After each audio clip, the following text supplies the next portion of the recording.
Hi, I'm Brian. Hey, I'm Merisa. And this is Human Coupling, the show about what it means to be human and be in a couple. So whether you're married, divorced, dating, or don't know where you land, we're here to help.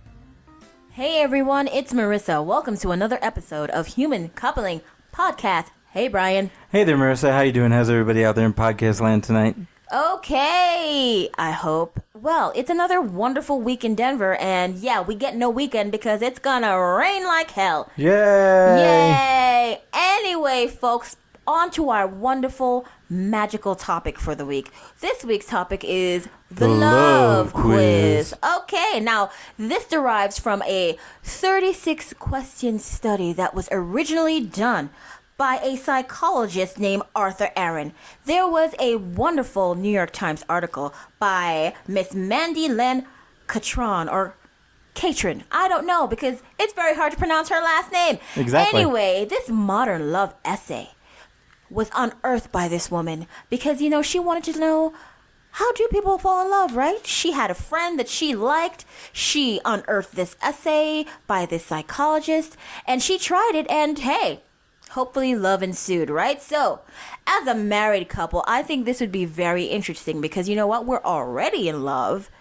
But supposedly, or at least contractually, I don't know. Shut your face and be nice. All right, let me be serious. I'm trying to do a serious one this week. Come on, let's be serious. Okay, so this study was done, and you know they want to see if strangers could fall in love. I first heard about this 36-question love quiz because, of course, one day I fell down the BuzzFeed hole, and this topic came up, and you know they had two strangers go through the quiz with each other, and then two best friends go to the quiz with each other. So it was really interesting the way they did it. But I want to see what this experiment would be like with a couple that's already been married, has an established relationship. Right, Brian? We're established, goddamn. I guess. You know, we're established? I wasn't sure at first about this study, but then I realized that I actually had to read this study when I was in graduate school, when I was doing couples work. See, look how far-reaching this study was that this woman unearthed one day, and in 2015 wrote this modern love essay about. It's wonderful. Even my favorite show, Good Mythical Morning, they did a segment on these 36 questions, and I thought it was just so cute. So I was like, come on, let's do it. It was pretty cool. I saw it too. I thought it was really good. He thought it was funny. So, you know, because he doesn't want me to have him, you know, thrown into a pit of fire with my anger. Very funny. What? She's only kidding, folks. Don't believe what she's saying. No, I'm not. Yes, she is. I'm mean and evil and very hormonal at times. But anyway, because he wanted to make his wife happy because he has to. Well, happy wife, happy life, right? That's right. Because he has to, he says, okay, Marissa, we will do this wonderful thing that you want to do. It's not stupid. Okay. So anyway, these 36 questions are supposed to... 36 questions. 36 questions are supposed to foster closeness. Whatever, Brian, you know I have an issue.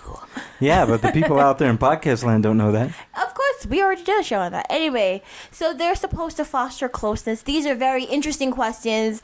I'll pick out some of my favorite to ask my cute husband over there and see what he has to say to see if we can fall deeper and further in love. Excuse me while I go retch in a bucket. Oh, Lord. See, he's so not good at mushiness. That's why sometimes I don't even want to suggest these things. I'm only joking, folks. You know, it's really, really important. It's just us guys, we express ourselves differently, really. I know that, and I thought this could be something that's very interesting because they said in the original study, one of the couples actually did fall in love, get married, and invited everybody that participated in the study to the wedding. So come on, this is a proven scientific fact study. That's true. You know, I mean, I don't know how many people were in the original study. I'd have to pull it up and look it up and see the efficacy of the study. You'd have to get real researchy on this one. Which I could do. Yes. So this is just me telling you that people, this is valid. If you're out there and you want to try something new and put your intentions out there, as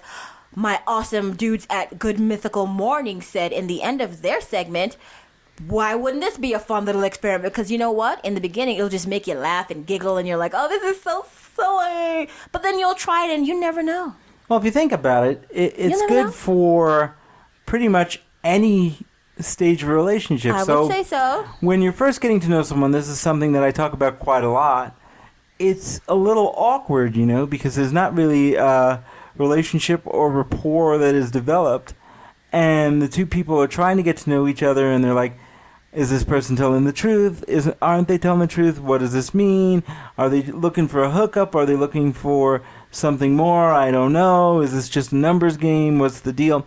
So when you look at a study such as this, and we'll go over a few questions. We're not going to go over all 36. No, that's too long. But they're innocuous enough, yet deep enough to really let you, at the very least, get to know someone. Yeah, and in my, scientifical, educated opinion as the female entity in this relationship, you're plenty educated. Oh, come on, let me have my fun and shut your face. See, this is love. This is why we need to do this test, because we need to reanimate our lovey-dovey nature.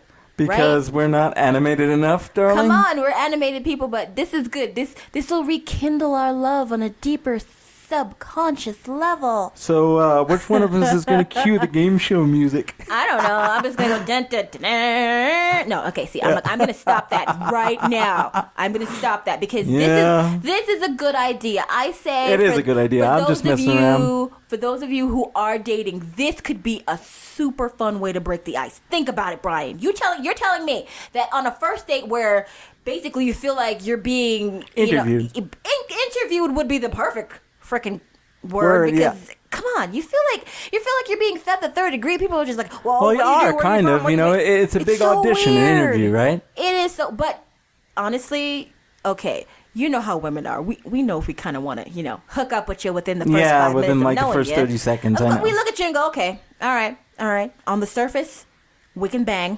And then he talks for a minute, and then you ask him a couple of questions, and then you're like, underneath, maybe if he shuts the hell up, we could still bang, but I don't know if I want a second date. Then he brings out the Star Wars references, and we're all screwed. Exactly. So this is, as they put it in some of these segments, it's just an accelerated way of getting to know someone, and these are emotional, deep, probing questions, which are good. So in a scientific way, just like an infomercial, it's creating a subconscious need for something by revealing very personal information, Yeah, I would agree. I mean, I think that's what I it's doing. could see myself giving this to a couple that I was working with who really just has to work on communication and has to work on getting to know one another.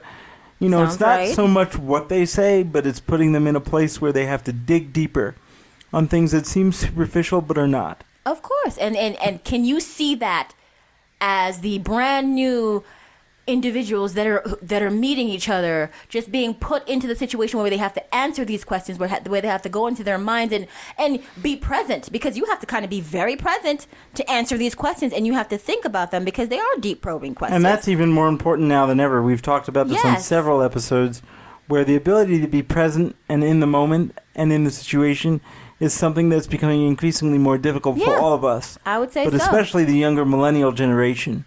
The ability for them to be present in the moment and not with their heads stuck in a screen is a big deal. So if you can actually say, you know what, if you're going to be stuck in a screen, then let's pull up these questions and do them together. Exactly. And it'll be fun, interactive, engaging, and at the end, hey, you might get a little something. Maybe. And I'm not talking about a hookup. I'm talking about love, you nasty perverts. Okay. So doesn't that sound good? You mean no little 3-hole negotiation? No. This isn't Tinder. Shut the hell up. Oh, okay. All right. So let's start with some of the questions now. Let's give people some insight into this by actually going through these questions. And, I'm going to pick out some of my favorites because I guess we can't do all 36, right? No. I mean, we could, but that would be a long I think that would be a long-ass show. show. Okay, so let's go with number one. You always have to start with number one. Number one, given the choice of anyone in the world, whom would you want as a dinner guest, Brian? Whom would I want as a dinner guest? I'm torn between two people, but I can only pick one, right? Yes, that's how it works. So I can only pick one. I would have to say Bruce Lee. Okay. And I guess you can ask the person like, well, why would you choose Bruce Lee, Mr. Man? Well, as Marissa knows, I studied philosophy for many, many years, and I studied martial arts for many, many years. As a matter of fact, I've read all of Bruce Lee's writings, and I actually used them as my college entrance essay many years ago, and I just think he was a really interesting guy above and beyond the persona that he portrayed on film. So I think it would just be a really interesting, thought-provoking, enriching dinner, and an enriching person to have as a guest. All right. Well, see, right there, the answer that Brian just gave with one little question went deep into his past. It was something ridiculously personal to him. It made him really think because he was torn between two people. So you can see how these questions really make sense in a subconscious way because they're making you present in the moment and they're really making you think. I like the fact that they're making you think like that. So do you want to do another question? I do. It's my turn to ask you, right? If you want to ask me one, that's fine. So let's see. What number? Number 9. Okay, question number 9. For what in your life do you feel most grateful? Okay, I feel the most grateful to have a husband that's actually my friend. Now, that's very important to me because when I was growing up, male influences were not readily available in my family. So to grow up and be like, well, the first in my group of generation right now, my generational group in my family to be married and have a husband that I don't want to punch in the face. It's kind of nice. Not all the time, anyway. Not all the time. But yeah, it's really my honor to be married to a man that I consider my best friend. Well, that's very sweet of you to say. I told you this was going to get mushy. What? Yeah, and I'm really, really holding back the urge to be super sarcastic right now. I know. He's trying, folks. You can see his little lip quiver. Look at him. Look at him. Look at him. It's quivering like a motherfucker right now. Mm-hmm. So I guess it's your turn now, huh? It's my turn now. Yes, Brian. Let's fall in love. Okay. I'm going to go with question number 14. Is there something that you've dreamed of doing for a long time? Why haven't you done it? Look at this probing question. Very probing. Something I've dreamed... Oh, I can tell you exactly what that is. All right, do it. I've mentioned it on the show before that I'm a musician. But I haven't had any musical equipment for a very long time. And I haven't played on stage for a very long time. It's been about 6, 7, almost 8 years now. And I really miss it. And I keep saying that I'm going to purchase some musical equipment. And I don't know if I'll get to play on stage, but I'll start writing music again, maybe add some of it to the podcast, what have you. And I just haven't done it. And why haven't I done it? I don't know. I'm always worried about finances, I guess. To spend the money on something that is frivolous seems silly to me.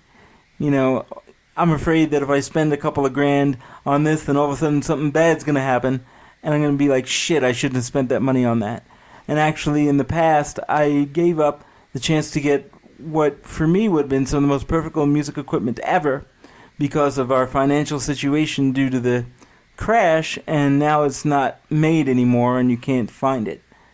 And so I guess that's the answer, a long-winded answer to that question. No, but that's good. This is what these questions are for. They're to have you think and admit something. And even in a couple that's been established for all this time, knowing that he has that in the back of his mind, and the reasons being that he didn't do what he wanted to do because he was, number one, thinking about his family. That's very personal to you. That's wonderful to know that, hey, I love my family, I love music, but family is more important, and I would rather keep them financially sound than have fun and say fuck it, which is great. So look, these questions are very good. I'm believing. I'm a believer. Yeah, I'm a believer. At the very least, I believe that it will allow two people to get to know one another on a much deeper level, or understand something a little bit more. Or relearn each other. I think that's beautiful because so far it's only been 2 damn questions, and I'm like, okay, even though we know each other, the answers to some of these questions may still surprise you. So don't be all, oh my gosh, hey. it's stupid because you're already married. No, you never know what the answer is going to be. Come on now. As we age and grow, sexier by the minute, what's up? We do tend to change. So answers will change. I bet in another 10 years, if I ask you these questions, your answer would be different. Maybe. Maybe not. I would think that they would change because you never know. Do you want to do another question? Yes, I do. You give me one now since I already asked you something. Okay, number 22. Number 22. I'm sorry, 21. You are such a butt. I'm sorry, I'm looking behind the screen here, folks, trying to figure things out. All right, go ahead. What roles do love and affection play in your life? Oh, no, this is a horrible question for me. Because, okay, let's be serious. I love you, yes, but we both know I am not the most affectionate Tweety bird.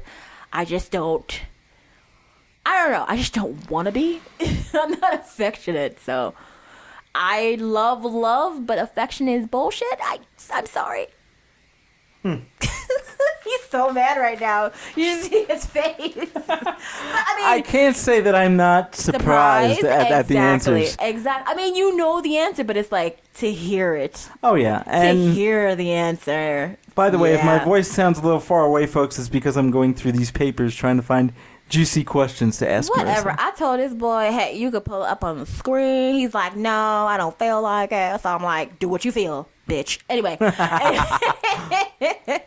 Because we're in love. All right, let me do a question for you now. Okay. How do you feel about your relationship with your mother? Question number 24. Set up in this bitch. Well, she might be listening to this episode, but... So either be honest or tread carefully. What are you going to do? Now, I think I have a pretty good relationship as far as relationships go. I mean, we're not estranged. We talk on a fairly regular basis. Good to know. Like you don't know. And it's okay, I guess. We don't always see eye to eye, and... I have some reservations, as I'm sure she does, about me. But, I think a lot of the times that I don't say a lot of what I feel or think because you have to say to yourself, and I've said this many times, and it has to do with any relationship, what purpose does it serve to express a certain feeling or express a certain sentiment? Does it bring a relationship forward? Mm-hmm. Is it just unburdening your soul, or does it serve to just do damage in some way? So... if I say certain things that I think or that I feel, will it help our relationship? I don't know. Could it hurt it?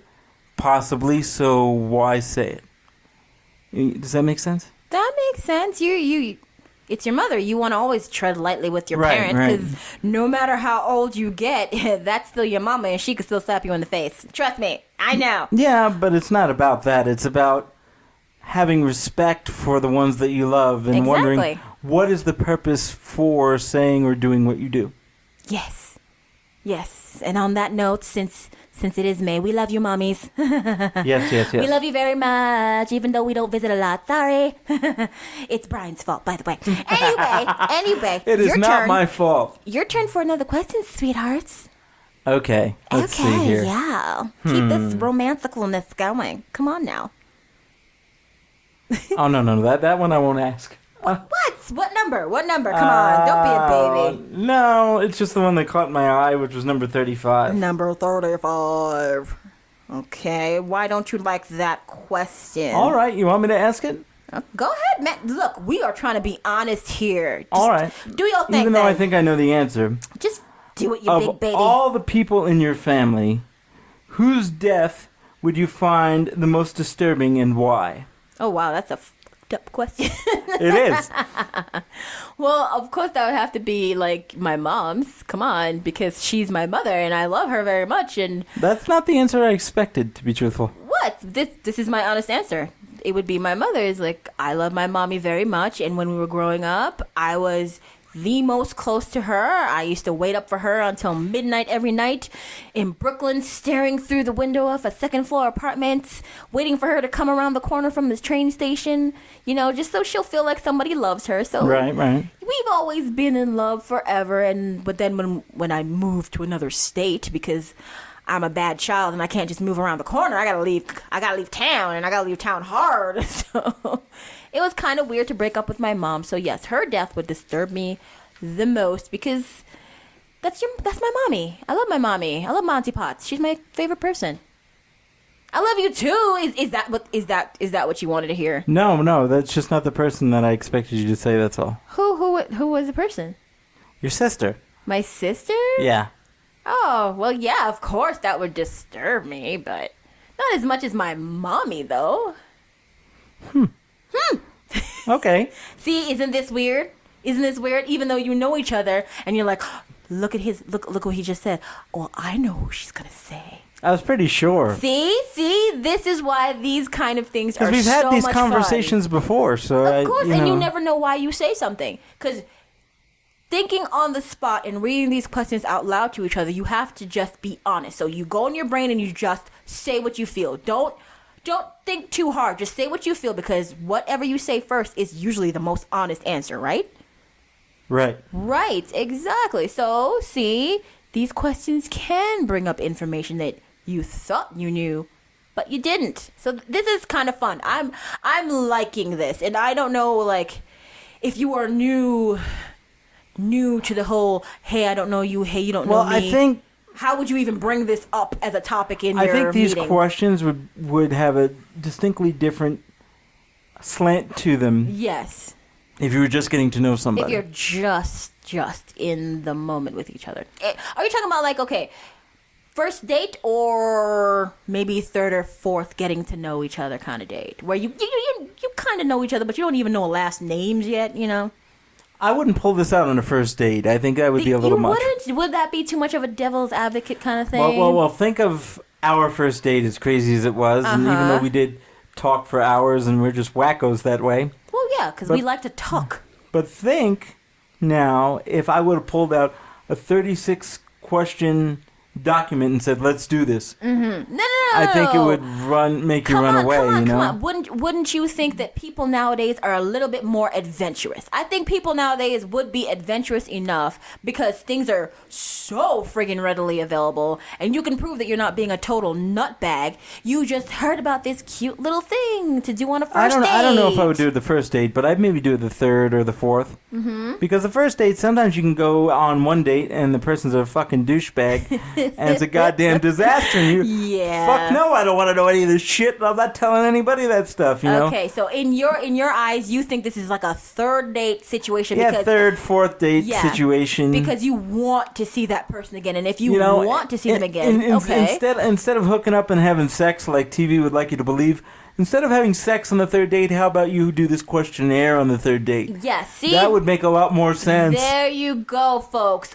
Okay, we're taking it into the 21st century like a motherfucker right now. And instead of the third date, fucking, do the third date love quiz instead. Because you know what? At the end of the day, no one feels just a little bad about what they just did. And we call it a love quiz, but it's really a let's get to know you on a deeper level quiz. Exactly. This is a let's get to know you on a deeper level quiz. But it's still fun.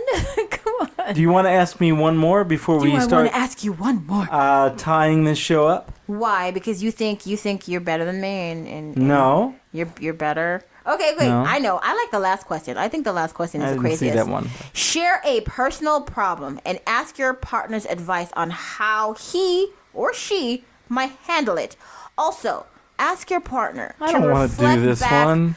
To you, how you see. Why? Is it too long?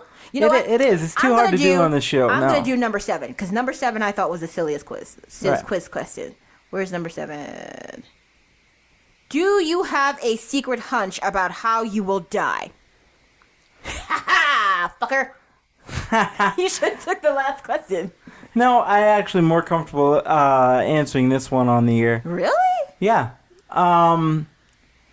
Do I have a secret hunch about how I'm going to die? This is a very weird question, I know, because talking about death... No, talking about death doesn't bother me. I've been on the brink of death many times. Oh, lucky you? Doesn't really bother me. Death is a part of life, and all that. But, I don't have a secret hunch about how I'm going to die, no.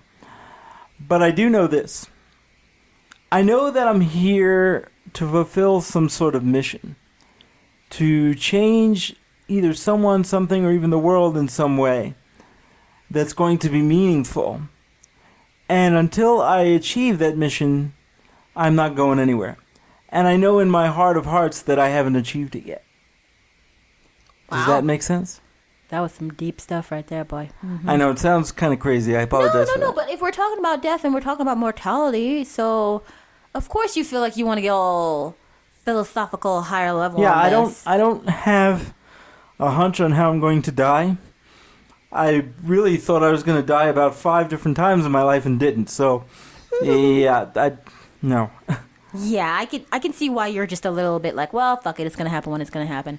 All right, I mean, it's a weird question, but I thought that was a little too invasive to ask. That's why I wanted to ask you about the 36 question, because it's like 2 parts. It's you trying to help somebody with a problem. I mean, come on now. Well, yes and no, in that if I wasn't on the air, I'd easily answer those questions. Okay, all right. Well, I thought it was cool because since you are all degreed up and licensured up, you would be able to handle that question quickly because you're supposed to be the man. But whatever. No, it's not about that. It's about what you choose to... disclose and not to disclose. So we haven't disclosed way too many informational things on Everybody this has podcast. their line, dear. Everybody has their line. So we shouldn't discuss the closet. Oh, nope. Let's leave that alone. All right, we're good. Back on topic first. And then the last part of this 36 question love quiz is that you stare into each other's eyes deeply and romantically for 4 full minutes. Huh? Now, we're not going to bore you with dead air for 4 full minutes while we do that. I'm going to tell you I don't want to look into his eyes because I saw a little crustacean in his corner and I didn't want to tell him. Wait, but I'm trying to tell them reasons why I don't want to look into your damn eyes. No, anyway. she's not very good at looking people in the eye. Even me, I am she not. Can't really Culturally, looking people into the eye is just hard as hell for me. I've been trying to get over that my entire life. Still can't really do it, but I know that when you're at work and in business, you better stare them down like they're a meerkat in your headlights. See, I'm better now. Even with my handshake. Yeah. You are, because I had to drill that into your head. Well, you know how it is. I'm supposed to be meek and weak and girly and all that shit, right? Now, do I get to ask you one final question before we... You want to ask me one final question? Go right ahead. We end up our thing, so... Go right ahead. Okay, this might be harder for you to... answer than you might think, though. Okay, what number question is that, you weird man? Number 15. Number 15. So number 15 says, what is the greatest accomplishment of your life? Oh, see, that right there is a hard question for me. Yes, I know. Damn him. Yes. I'm going to tell you right now that for that question, I do not have an answer. And hey, that might happen to a lot of people because... Not even for the greatest accomplishment as of now? What? You mean like... You mean right like getting married to you and actually staying in a stable fucking relationship for 13 years? If that's what it is, then yeah. That's not an accomplishment to me. To me, that's something in life that happened, and I am ridiculously thankful because dating sounds so hard in 2016. But it's not even about that. It's about whatever you feel to this point in your life as a 33-year-old woman. I have no answer for that because right now I feel like I'm in this weird loop that I cannot get out of.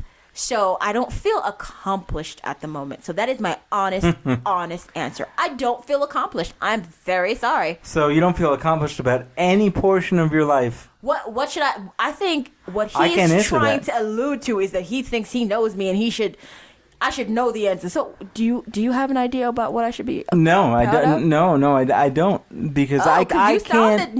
You sounded like you were like, well, I know what you should be saying right now, girl. But I know you, and the one thing that I can say about you is I know that your sense of accomplishment is tied to your career goals. Well, it's not. Of course. So it's one of those things where maybe you have to re-examine what you feel success is and what your greatest accomplishment has been. Okay, I've lived and I only have one gray hair. Booyah! I'm awesome. Oh, Jesus. What? For a woman, that's Come wonderful. on. You haven't stressed me out to the point where I got gray hairs popping up all over the place. It's all about me, huh? I have not had to color my hair. I thought this was supposed to bring us together, not make us fight over gray hair. I have chopped my hair off in August of last year, and it has grown back, and I only have one gray hair because that crazy man over there beside me did not drive me crazy. So that is a good accomplishment. How about that? Not really, but that's a cop-out is what that is. That's what that is. That's pretty good to me. I thought it was No. That was a cop-out. I thought it was funny. Whatever. Mm-hmm. What? Come on, man. Accomplishments. I know Come on. You know, folks out there in podcast land, I know this episode is going a little longer, too. You know, I wish we could do this for 2 hours and go through all the questions. I wish, too, because I don't know who would listen to it all. No, it's crazy, and these are such personal things. So, hey, maybe the last word of advice for this episode should be, hey, why don't you and your partner or even your best friend, because on BuzzFeed, their segment, 2 best friends took this quiz together, and they did admit that it made them feel a little bit closer to each other. So with a partner or a best friend, why don't you try to find anybody this quiz? that is a central person in your life, really. Yes, because love means different things. It's the person that you spend most of your life with. So that could be a business partner, that could be a romantic partner, that could be a family member, it could be a friend. It's whomever you designate to be that person. Of course, you could even do it like if you're at a dinner party or something, just to lighten up the mood in the conversation. You don't know what kind of crazy answers you'll get from this quiz. You know, we maybe our next dinner party, although we just had one recently, because we're weird, maybe we should pull these questions out. Oh, that would be kind of fun, because that'll get everybody to participate and lighten up. That's true. Well, some of them will. I'd have to weed out some of the really heavy ones. I will pick on you like a monster because you know who I am. Yeah. But anyway, this was a fun episode, guys, and I thank you once again for listening to us rant about something that we love to talk about. You're the best. You know, and before we do our traditional sign-off, there's 2 things I have to talk about. One is, may the 4th be with you. May the 4th be with you too, my love. And the other is, I want to give a shout-out to the Old Boys podcast, because they actually gave us a shout-out for a movie review that was all about love as well, and I'm so glad that you... just a different kind. Yeah, it's not the kind that... oh my God. You want to really talk about. Maybe let's talk about art house porn, anybody? Okay, let's leave it alone, Brian. This is a happy one. Yes, it is. Let's leave it alone. So I just wanted to give those guys a shout out. Keep talking about us, and we'll keep talking about you. And sounds like fun. With that lovely sentiment in mind, this is all I have to say on this lovely topic. Me too. So, bye-bye now. And see you later. Hey out there in podcast land, it's Brian from The Couple. Do you want more of the laughter, love, and hijinks that is the Human Coupling Podcast? If so, like us on Facebook, friend us on Facebook, subscribe to our YouTube channel, follow us on Twitter, follow us on SoundCloud, follow us on Google+. Would you like to let us know how we're doing, or let us know how you're doing? Or do you have an idea for a show topic? If so, send us an email at humancoupling@gmail.com. Hope to hear from you soon. Bye-bye now.